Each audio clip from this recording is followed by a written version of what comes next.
To understand the myth of the two-state solution, you need to understand the history of Israel and Palestine.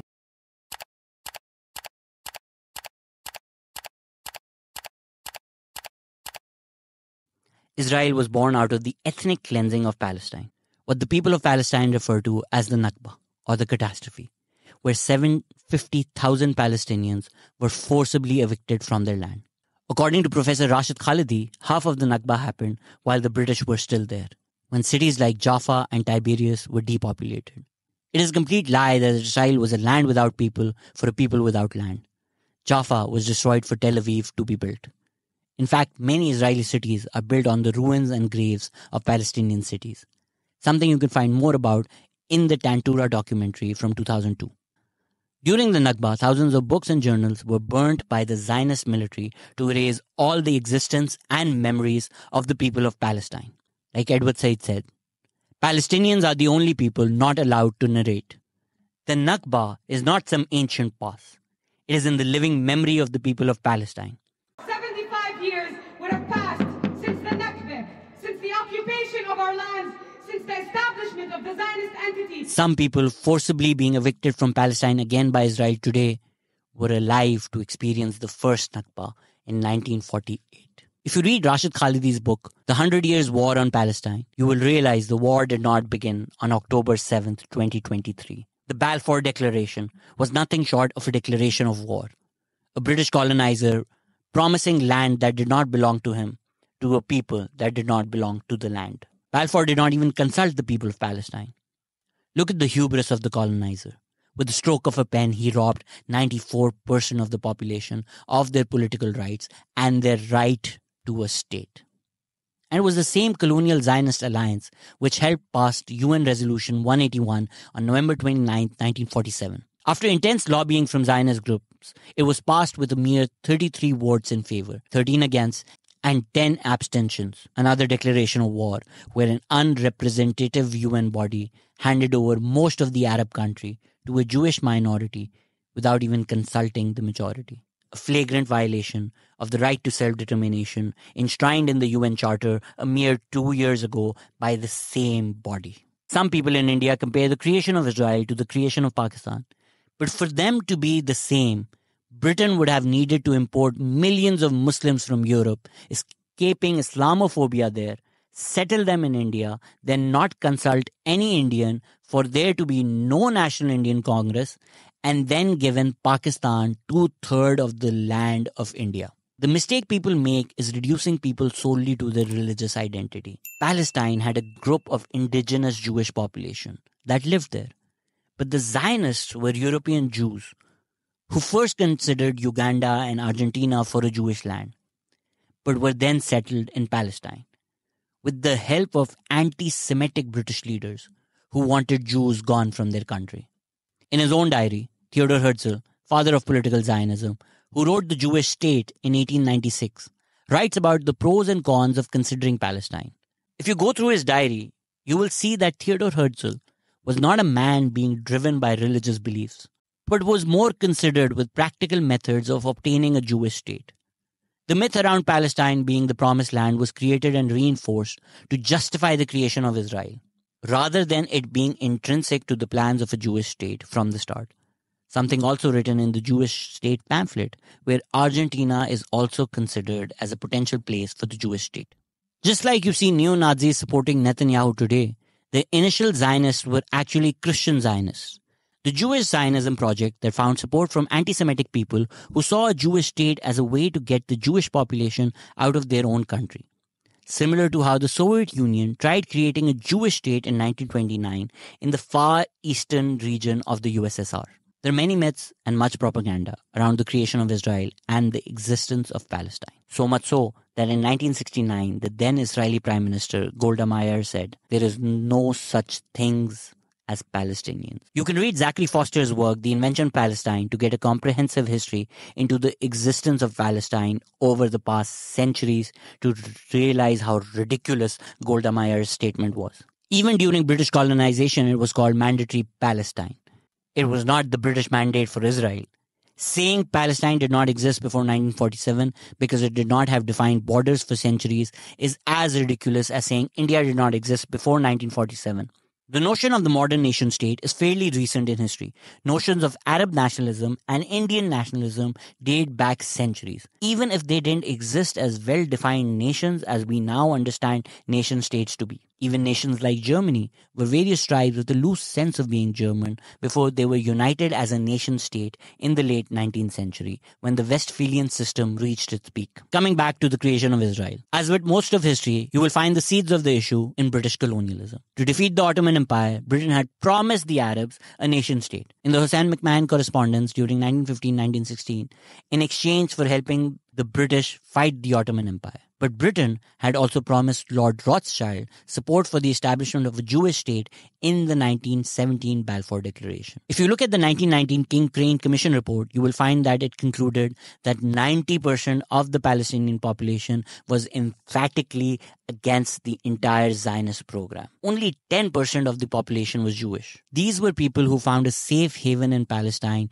while escaping anti-Semitism in Europe. It is a historical revisionism and propaganda to prevent the prevalent anti-Semitism of the last 2 centuries on Muslim. If you go through the writings of early Zionists, they only talk about anti-Semitism faced by them in Europe. And they ask people to move to Palestine because it was a safe haven against European anti-Semitism. It was Europe and the United States where anti-Semitism was rampant in the 20th century. The rampant anti-Semitism that you see today in the Muslim world is inherited from colonial ideas, then retrospectively attributed to historical Islamic teachings to change the meaning of what was written. And this is done by Islamic clerics and Islamophobes alike. Jews and Muslims lived together in Medina during the Prophet's time. It is only when they went to war with 3 Jewish tribes that the revelations about the specific war are misinterpreted and mistranslated as being applicable to all Jews and Christians of the world. Jews have faced persecution in Muslim states too. There was an exodus of Jews from Arab states to Israel after the creation of the Jewish state, but it was aided and abetted by Zionists. In fact, there was a series of bombings in Baghdad from 1950 to 1951 on Jewish targets reportedly conducted by Zionists to scare the Jewish population from leaving Baghdad and going to settle in Israel.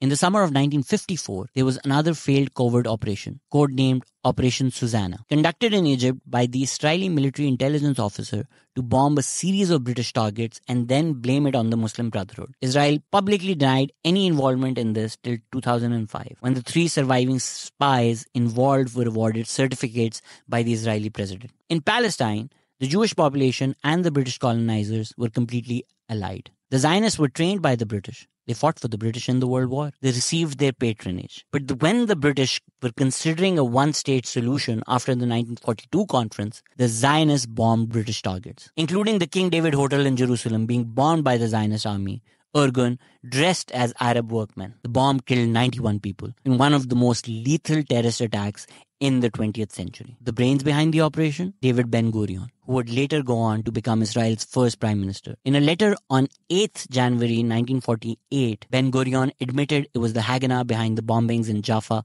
and Jerusalem. Remind me again, Ben Shapiro, who likes to build and who likes to bomb? It is a complete myth to say Israel accepted the UN plan. The Zionist militaries committed massacres and bombings outside of the UN boundaries of the Jewish state. The British army, arms and ammunition were left for the Zionist armies, where the people of Palestine had no army to fight back with. The British deliberately used the Jewish population to keep the local Palestinians in check. They did not let them build up an army. In fact, even tortured and killed civilians for owning firearms. Before Israel, it was the British who burnt villages and committed massacres in Palestine in the 1930s against the people of Palestine, resisting British colonialism. What the people of India saw at Jallianwala Bagh is what the people of Palestine saw in Jerusalem, Haifa, and Tiberias. The revolt was crushed with British and Jewish cooperation. And when the British washed their hands of Palestine and left, the Jewish armed militias committed the massacres to kill hundreds, to scare thousands into leaving and then occupying their land. The famed Plan Dalit, the blueprint for ethnic cleansing. Watch Tantura to see how gleefully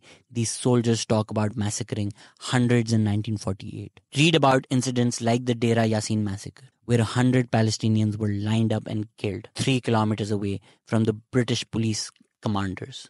Then tell me, does this look like Israel accepting the UN resolution in 1948? 50,000 people were forced to leave their homes in Haifa. 50 to 70,000 people walked the Lida March of Death.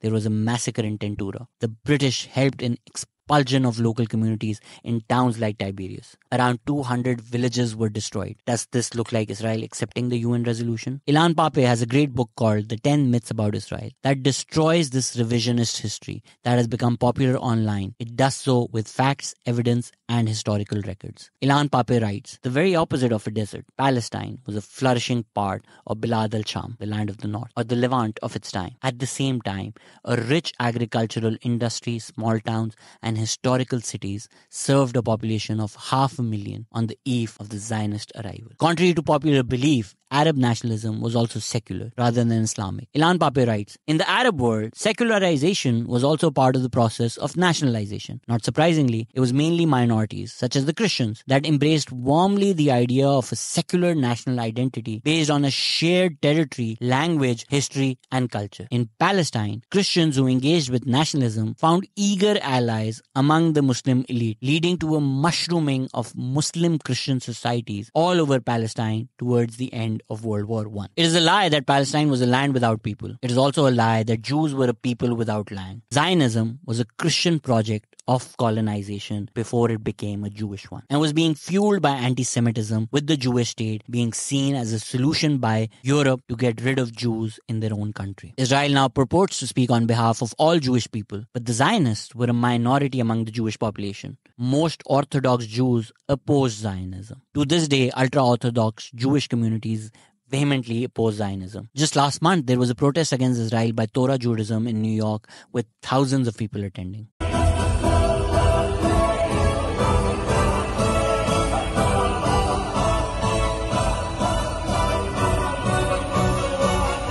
Ilan Pape writes, in other words, though they did not believe in God, he had nonetheless promised them Palestine. From many Zionist leaders, the reference in the Bible to the land of Palestine was just a means to their ends and not the essence of Zionism. Zionists were using religion to get a Jewish state, but they were not religious people. They were not driven by religious beliefs. The book also destroys the notion that Israel accepted the UN resolution on Palestine, while the Arabs rejected it. Ilan Pape writes, as the declassified documents reveal, the Zionist leadership accepted the new map and the terms offered by the UN because they knew about the rejection of the plan by the other side. They also knew that the final division of territory would be determined by action on the ground rather than negotiations in a committee room. Going through the documents and the work of academics looking at the creation of Israel, it is clear that the Zionist lobby used their influence over the United Nations to get a Jewish state, and they only accepted it in words, knowing fully well that they will not respect the UN boundaries and commit massacres